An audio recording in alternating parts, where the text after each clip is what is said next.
Et si votre plus grande faiblesse était votre peur d'être trop fort? Et si, au plus profond de vous, dormait une puissance si intense qu'elle pourrait faire peur à votre entourage et vous faire peur à vous-même? Nous passons nos vies à chercher l'approbation, à lisser nos angles, à nous conformer par peur du rejet. Mais Nietzsche nous pose une question terrible. Que se passe-t-il quand on arrête de s'excuser d'exister? Aujourd'hui, nous n'allons pas caresser le philosophe à moustache. Nous allons plonger dans le Nietzsche sombre, celui qui dérange pour trouver le secret d'un esprit qui embrasse sa propre puissance au point d'en devenir effrayant. C'est une vérité qui pourrait vous libérer ou vous faire tout remettre en question. Si tu es prêt à regarder cet abîme en face, abonne-toi à la chaîne et commence ce voyage intérieur avec nous. Nous pensons désirer la liberté. C'est ce que nous affirmons tous les jours. Nous voulons être libres de choisir nos vies, libres de penser par nous-mêmes, libres de nous affranchir des contraintes. Mais si l'on est brutalement honnête, ce que nous désirons le plus souvent, c'est le contraire. Nous désirons le confort, nous désirons la sécurité, nous désirons la validation tiède du groupe. Pourquoi? Parce que la vraie liberté commence par un regard sur le vide, et ce vide nous terrifie. C'est là que commence la construction d'un esprit fort. Pas dans la capacité à accumuler des certitudes, mais dans la capacité à supporter leur absence. Regarde autour de toi, regarde nos vies. Nous construisons des murs protecteurs. Nous avons nos routines, nos assurances, nos petites croyances bien rangées. Nous nous réfugions dans le travail, dans les relations, dans le divertissement, non pas tant pour la joie qu'ils procurent, mais pour le bruit qu'ils font. Un bruit qui couvre le silence assourdissant du dessous. Le silence qui pose la question. Et si tout cela n'avait aucun sens? Nietzsche a appelé cela la mort de Dieu. Mais il ne s'agit pas seulement d'une question religieuse. Il s'agit de la mort de toutes les grandes garanties. La mort de l'idée qu'il existe une morale universelle écrite dans le ciel, un progrès inévitable ou une justice cosmique qui remettra les compteurs à zéro. Pour beaucoup, cette idée est insupportable. Si Dieu est mort, si le vrai monde derrière les apparences n'existe pas, alors tout est permis, mais pire encore, rien n'est garanti. L'esprit faible, face à ce constat, se précipite pour remplir le vide. Il le remplit avec de nouveaux dieux, de nouvelles idoles. Cela peut être l'idéologie politique, le culte de la réussite matérielle, l'obsession de la santé parfaite, ou même la recherche effrénée du bien-être spirituel. Peu importe le flacon, pourvu qu'on ait l'ivresse de la certitude. On s'accroche à la morale du groupe, non pas parce qu'on la croit juste, mais parce qu'elle est commode. Elle nous évite l'effort terrifiant de devoir décider par nous-mêmes ce qui est bon ou mauvais pour nous. Pense à cette situation. Tu es dans une discussion où tout le monde partage le même avis. Un avis que tu sens au fond de toi être simpliste ou peut-être même hypocrite. Mais tu te tais. Pourquoi? Tu as peur. Peur d'être l'intrus, peur d'être jugé, peur de créer un conflit. Cette peur, ce n'est pas seulement la peur de l'autre. C'est la peur de te retrouver seul face à ta propre conviction, sans le soutien chaleureux du nous. C'est la peur du vide. L'esprit fort, l'esprit que Nietzsche appelle libre, est d'abord celui qui accepte de ressentir cette peur. Il est celui qui ose se tenir debout au bord du précipice sans chercher immédiatement une nouvelle barrière de sécurité. C'est une force qui fait peur, précisément parce qu'elle refuse les anesthésiants collectifs. Cette force n'est pas agressive, elle est d'abord une résistance passive. C'est l'art de rester immobile quand tout le monde court vers la même vérité. C'est la capacité à tolérer l'incertitude, à vivre avec des questions sans réponse. C'est accepter que la vie n'a peut-être pas de sens donné, et que cela, loin d'être une tragédie, est peut-être la plus grande des permissions, la permission de créer le nôtre. Mais avant de créer, il faut déblayer. Avant de construire, il faut avoir le courage de voir que nous sommes peut-être bâtis sur du sable. La plupart des gens passent leur vie entière à redécorer leur cellule de prison, à la rendre confortable, à y accrocher de jolis cadres. Ils ne veulent surtout pas savoir qu'ils détiennent la clé. L'esprit fort est celui qui regarde la clé, puis la porte, puis le vide immense qui se trouve derrière. Il sait que sortir de la cellule signifie affronter le froid, l'inconnu et l'absence totale de chemin tracé. C'est effrayant. C'est pourquoi si peu de gens le font. C'est pourquoi un esprit qui ose le faire fait peur. Il nous rappelle notre propre lâcheté confortable. Avoir le courage de voir le vide, c'est la première étape. Mais ce courage est inutile s'il n'est pas suivi d'une action encore plus terrifiante, le courage de se regarder soi-même. C'est ici que commence ce que Nietzsche appelle l'honnêteté radicale. C'est le moment où l'on cesse de regarder le monde extérieur comme la source de nos problèmes, pour tourner le projecteur vers l'intérieur. Et ce que nous y trouvons est rarement glorieux. C'est une chose de dire « les gens sont hypocrites » ou « le système est corrompu ». C'est une autre chose de se demander « où suis-je hypocrite » ? Où est-ce que je me mens à moi-même chaque jour pour rendre ma vie supportable? L'esprit fort, celui qui fait peur, est celui qui ose poser ses questions. Et il le fait sans indulgence. Il ne cherche pas d'excuses. Il ne cherche pas à justifier ses propres petitesses. Il les observe. C'est l'avertissement célèbre de Nietzsche. Quand tu regardes longtemps au fond de l'abîme aussi regarde au fond de toi. Mais les gens comprennent mal cette phrase. Ils pensent que l'abîme est le mal extérieur, le chaos du monde. Non, l'abîme, c'est d'abord le nôtre. Nous avons tous un sous-sol, une cave où nous enfermons à double tour tout ce que nous n'aimons pas chez nous. Notre envie, notre jalousie, notre ressentiment, notre paresse, notre peur. Nous construisons une belle façade, un personnage social respectable, aimable, moral. Nous jouons ce rôle si bien que nous finissons par y croire nous-mêmes. Pense à cette personne que tu admires, celle qui semble réussir tout ce qu'elle entreprend. Tu la félicites, tu souris, mais l'honnêteté radicale t'oblige à admettre cette petite voix dans ta tête, celle qui murmure « Pourquoi lui et pas moi ? Il ne le mérite pas plus que moi ?» Ou pire, celle qui se réjouit secrètement d'un de ses échecs. L'esprit faible refoule cette voix, il la traite de mauvaise pensée et la cache sous le tapis de la morale. Il dit « Non, je ne suis pas comme ça, je suis quelqu'un de bien ». L'esprit fort, lui, s'arrête. Il s'assoit avec cette voix, il l'écoute, il ne la juge pas bonne ou mauvaise. Il la reconnaît. Il comprend que cette envie est une partie de lui. C'est une force brute, une énergie. En la niant, il se mutile. En l'acceptant, il peut la comprendre. D'où vient cette envie? D'un désir inassouvi, d'une ambition frustrée, d'un manque que je n'ose pas m'avouer. C'est ça, par-delà le bien et le mal. Ce n'est pas devenir un monstre immoral. C'est cesser d'utiliser les étiquettes morales collectives, bien, mal, gentil, méchant, comme un moyen de se cacher de soi-même. La morale conventionnelle est souvent un refuge pour les faibles, un moyen de ne pas affronter la complexité de nos propres motivations. L'esprit qui fait peur est celui qui a démantelé ses propres mensonges.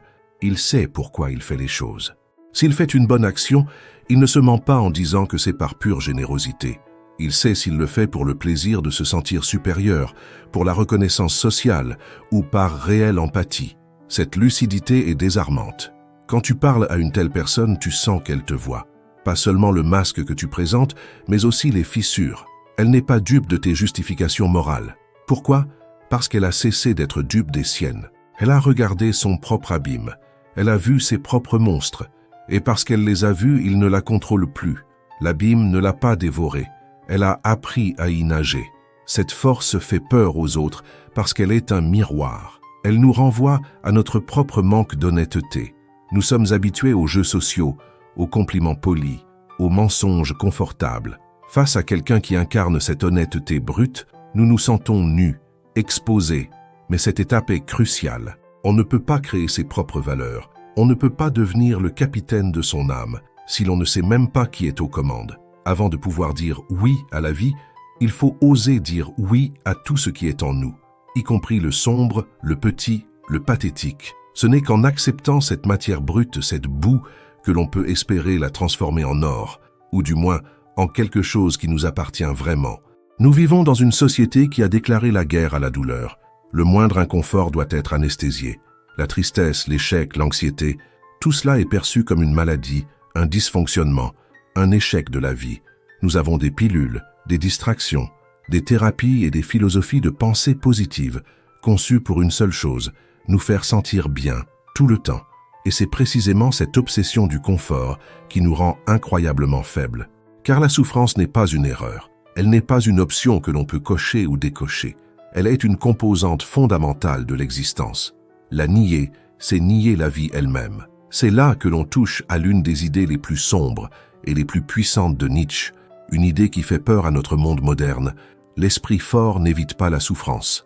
Il ne se contente pas de l'endurer. Il l'utilise, il la métabolise, parfois il la cherche. Pour l'esprit faible, la douleur est un mur. Quand il la rencontre, il s'arrête, il pleure, il se plaint. Il développe ce que Nietzsche appelle le ressentiment. C'est l'attitude de la victime. Pourquoi moi? C'est injuste. Le monde est contre moi. C'est la faute de mes parents, de la société, de mon patron. Le ressentiment est une souffrance passive. C'est un poison que l'on boit soi-même en espérant que l'autre meure. Il ne mène nulle part, sauf à plus de faiblesse, à plus d'amertume. L'esprit fort, face à la même douleur, pose une question différente. Il ne demande pas « Pourquoi moi ?», il demande « Pourquoi ? À quelle fin puis-je utiliser cela ?» La souffrance n'est plus un mur, elle devient un outil, elle devient un marteau. Pense à un forgeron. Pour transformer un morceau de métal brut en une lame tranchante et résistante, que fait-il? Il le plonge dans le feu le plus ardent, puis il le sort et le frappe. Encore et encore, il ne caresse pas le métal, il ne lui murmure pas de mots doux, il le soumet à une violence et à une pression extrême. C'est cette épreuve du feu et du marteau qui chasse les impuretés et donne à l'acier sa force. L'esprit fort se traite lui-même comme ce morceau de métal. Il comprend que le confort ne forge rien. Seule la résistance forge. Imagine que tu subis un échec professionnel dévastateur. Tu es licencié, ton projet s'effondre. La réaction du ressentiment, c'est de blâmer l'économie, ton concurrent déloyal, ton manque de chance. Tu te recroquevilles. L'esprit nietzschéen, lui, encaisse le choc. La douleur est aiguë. Il l'accepte. Bien, pense-t-il. Me voilà nu. Me voilà au sol. Cette douleur est un signal. Elle me dit ce qui comptait vraiment pour moi. Elle me montre mes faiblesses, mon excès de confiance, ou ma dépendance à la validation des autres. Il utilise cette douleur comme un carburant. Il ne se reconstruit pas malgré l'échec. Il se reconstruit grâce à lui. L'échec devient le matériau brut de sa prochaine création.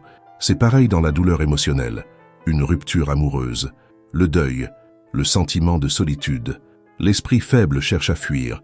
Il se jette dans une nouvelle relation, dans le travail, dans l'alcool. N'importe quoi pour ne pas sentir. L'esprit fort a le courage terrifiant de rester avec la douleur, de la laisser l'envahir, de l'écouter. Qu'est-ce que ce vide essaie de m'apprendre sur moi-même, sur mes attachements, sur ma capacité à être seul? Cette force fait peur parce qu'elle est contre-intuitive. Elle refuse la pitié. Elle refuse le statut confortable de victime. Quand quelqu'un vient se plaindre à un esprit de ce genre, il n'obtient pas la compassion facile qu'il recherche. Il obtient peut-être un silence ou une question dérangeante. Et qu'as-tu l'intention de faire avec ça? Cette idée va même plus loin. L'esprit fort ne se contente pas d'attendre que la souffrance frappe. Il la provoque. Il choisit la grande santé, qui n'est pas l'absence de maladie, mais la capacité à la surmonter. Il choisit le chemin difficile, non par masochisme, mais parce qu'il sait que c'est le seul chemin qui mène à une véritable croissance. Il choisit la conversation difficile, le projet ambitieux qui le terrifie, l'entraînement physique qui le pousse à ses limites. Il se donne des épreuves, il se teste, il utilise la souffrance comme un sculpteur utilise son ciseau pour enlever ce qui est en trop et révéler la forme pure de sa propre volonté. Nous avons vu l'esprit qui regarde le vide, l'esprit qui s'affronte lui-même, l'esprit qui utilise la souffrance. Mais il existe un dernier sommet, une montagne si haute et si terrifiante que la plupart des philosophes eux-mêmes n'osent pas s'en approcher. C'est l'idée la plus radicale de Nietzsche. Ce n'est plus seulement accepter le destin, ni l'utiliser. C'est l'aimer. Amor fati, l'amour du destin. Qu'est-ce que cela signifie? Cela signifie regarder sa vie dans sa totalité absolue, avec chaque erreur stupide, chaque échec cuisant, chaque douleur insupportable, chaque moment de honte, mais aussi chaque joie fugace, et dire à l'univers « Oui, encore, je ne veux rien de différent ». C'est une idée qui fait peur, parce qu'elle est un « oui » inconditionnel. Elle n'autorise aucune négociation. L'esprit faible vit dans le conditionnel. Si seulement j'avais fait des études différentes. Si seulement je n'avais pas rencontré cette personne. Ma vie serait belle, sauf pour cet événement tragique. L'esprit faible est en guerre permanente avec le passé. Il vit dans le regret, le remords, le ressentiment. Il voudrait éditer sa vie, couper les mauvais passages, ne garder que les bons. Il se dit « J'accepte ma vie », malgré la douleur. L'esprit fort que Nietzsche dessine dit « J'accepte ma vie grâce à la douleur ». L'amor fati, c'est comprendre que chaque élément est nécessaire, que si tu enlèves une seule de tes erreurs, un seul de tes chagrins, tu n'es plus la personne que tu es aujourd'hui. C'est comprendre que la blessure qui t'a fait le plus souffrir est aussi celle qui t'a donné ta profondeur, que l'échec qui t'a humilié est celui qui t'a appris la résilience, que la perte qui t'a brisé le cœur est celle qui t'a enseigné la valeur de l'instant présent.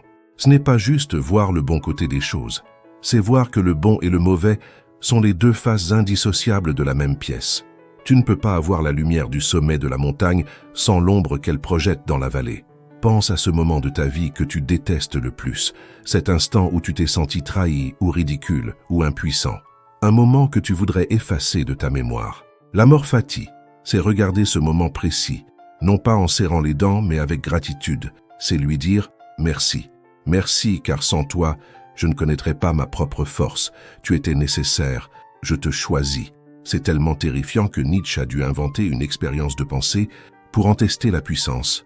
L'éternel retour. Imagine qu'un démon apparaisse une nuit, dans ta plus profonde solitude, et te dise « Cette vie que tu vis et que tu as vécue, tu devras la vivre encore une fois, et d'innombrables fois encore, et il n'y aura rien de nouveau en elle. Chaque douleur, chaque plaisir, chaque pensée, chaque soupir, tout reviendra dans le même ordre, dans la même séquence. Comment réagirais-tu? Te jetterais-tu à terre, grinçant des dents, maudissant ce démon? C'est la réaction de l'esprit faible, de celui qui n'a pas supporté sa propre vie une seule fois. Ou bien lui répondrais-tu « Tu es un dieu, et jamais je n'ai entendu chose plus divine ». C'est ça le test ultime. L'esprit qui fait peur est celui qui pourrait dire « oui » à l'éternel retour. Pas seulement pour ces moments de triomphe, mais pour ces moments de médiocrité. Pour cette journée grise où il ne s'est rien passé.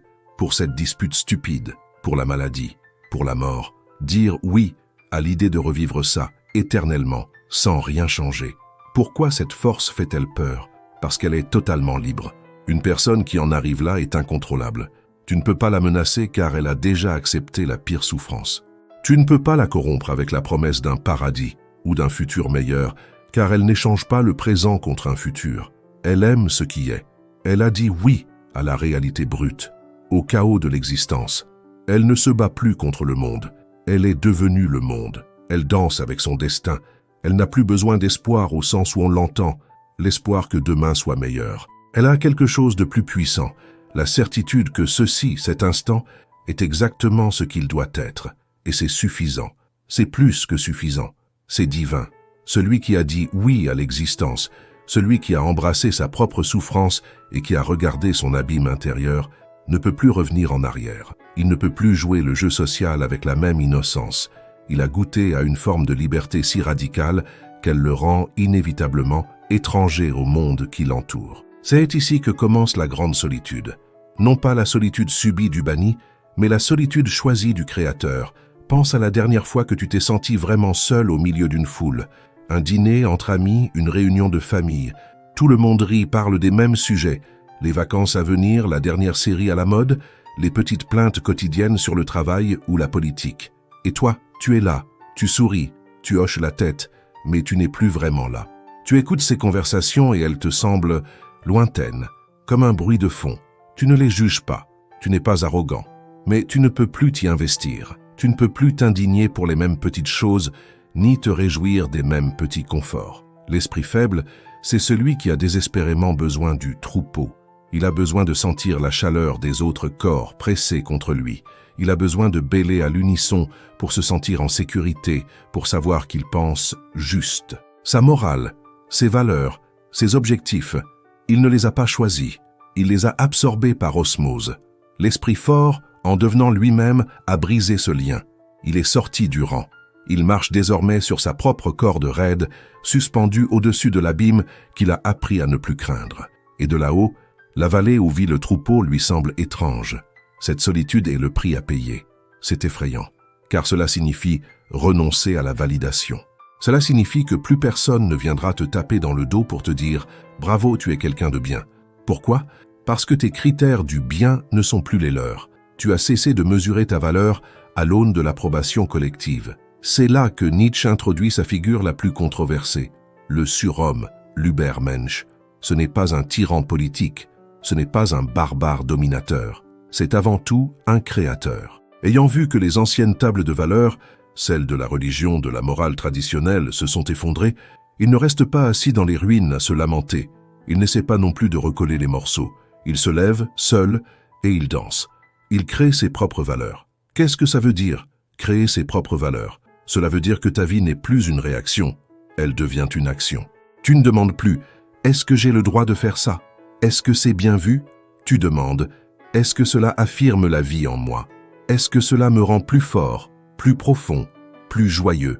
L'esprit fort décide que pour lui, l'intégrité est plus importante que le succès, ou que la beauté est plus importante que le confort, ou que l'exploration du risque est plus importante que la sécurité. Il vit selon ce code. Pas parce qu'un livre le lui a dit, mais parce que c'est ce qui émane de sa volonté la plus profonde. Cette indépendance fait peur aux autres. Elle les terrifie. Pourquoi? Parce qu'elle remet en question leur propre existence. Elle est un reproche silencieux. Ta simple présence, ta simple manière d'être, qui n'a pas besoin de leur permission, leur rappelle qu'ils ont fait le choix inverse. Ils ont choisi le confort de l'obéissance. Ils voient en toi ce qu'ils auraient pu être s'ils avaient eu le courage. Et ils réagiront. Ils te traiteront d'égoïste parce que tu ne te sacrifies pas pour leurs illusions. Ils te traiteront d'arrogant parce que tu ne cherches pas leur approbation. Ils te traiteront de fou parce que tu ne partages pas leur peur. La solitude du Créateur est donc double. C'est une solitude physique. Il y a moins de gens avec qui partager l'essentiel, mais c'est aussi une solitude métaphysique. C'est la solitude de celui qui doit être son propre juge, son propre guide et son propre consolateur. Il n'y a plus de père dans le ciel, ni de groupe sur terre pour lui dire où aller. Il marche seul dans sa propre lumière. Il est devenu un soleil. Et un soleil ne peut pas demander à une planète la permission de briller. Nous avons une image très précise de la force. C'est le roc, le chêne, l'acier. C'est l'homme ou la femme stoïque, qui serre les dents, le visage fermé, endurant la tempête sans jamais plier. C'est une image de dureté, de tension, de sérieux. C'est la force qui porte le poids du monde sur ses épaules.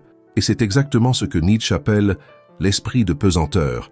C'est pour lui la forme la plus basse, la plus malade de la force.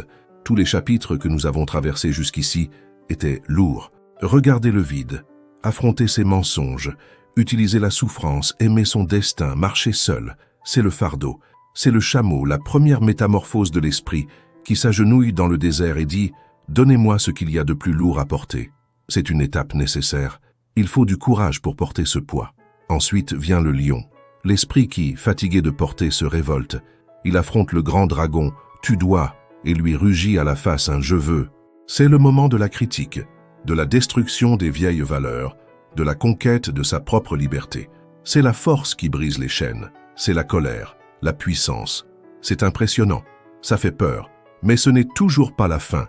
Le lion est encore un esprit de réaction. Il se bat contre quelque chose. Il est encore défini par son ennemi. Il est encore lourd de sa propre fureur. La transformation finale, la plus déroutante, la plus effrayante pour l'esprit de sérieux, c'est l'enfant. Après le fardeau du chameau et la fureur du lion, vient le jeu de l'enfant. L'enfant, c'est l'oubli, pas l'amnésie, mais la capacité de ne pas être écrasé par le passé. C'est un recommencement. C'est un oui sacré. Un oui à la vie. Non pas comme un fardeau à porter ou un ennemi à combattre, mais comme un jeu à jouer. La force ultime n'est pas la dureté, c'est la légèreté. Pense à la façon dont un enfant joue. Il est totalement absorbé. Il crée son propre monde, ses propres règles. Il tombe, il pleure peut-être une seconde, puis se relève et se remet à jouer. Il ne connaît pas le ressentiment. Il ne rumine pas son échec. Il a oublié la gravité. C'est cette force-là qui fait peur. C'est la force de celui qui a tout vu. Il a regardé l'abîme. Il a porté le poids. Il a combattu le dragon. Et au lieu d'en ressortir amer, cynique, durci et lourd, il en ressort léger. Il a atteint un point où il peut rire. Il rit de l'absurdité du monde. Il rit de la prétention des gens sérieux qui croient détenir la vérité. Mais surtout, et c'est le plus important, il rit de lui-même. Il rit de son ancien « moi » qui prenait tout tellement au sérieux. Il rit de sa propre souffrance passée, non pas pour la moquer, mais parce qu'il l'a intégrée, dépassée, transformée.